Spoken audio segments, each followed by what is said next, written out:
तुळजापूरमध्ये ह्या खालच्या व्हिडिओमध्ये जी दिसते त्या बाईचे 1.25 तोळे सोनं चोरीला गेलं.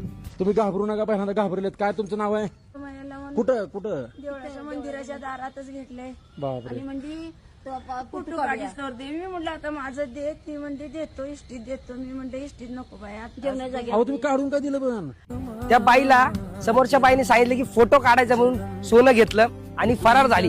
अहो त्या बाईला बघा किती टेन्शन आलंय, जर बीपी हाय झालाय. मी तुम्हाला सांगतो एवढ्या एज मध्ये त्यांना काय, तुम्हाला काय गरज पडली, एवढी भीक लागली तुम्हाला सोन्याची? असल्या कसल्या बाया देवाच्या दारात येऊन एवढे भंगार काम करतात, त्यांना ते सोनं पासणार आहे का? 2 लाखाचं सोनं येते, त्या माऊलीच्या जीवावर पण बेतू शकतं. अहो ते कसं तरी काटकसर करून पोट मारून सोनं बनवलेलं असतं त्यांनी. गावाकडचे कोल्हापूरचे लोक आहेत ते, आणि त्यांच्यासोबत असं झालंय. हे मला बघून अक्षरशः एवढं राग येतो त्या समोरच्या बाईचा भेटली ना. आणि मी व्हिडिओ ह्यासाठी काढतोय की फक्त ह्याच बाईचे 1.25 तोळे ना, ह्याच्या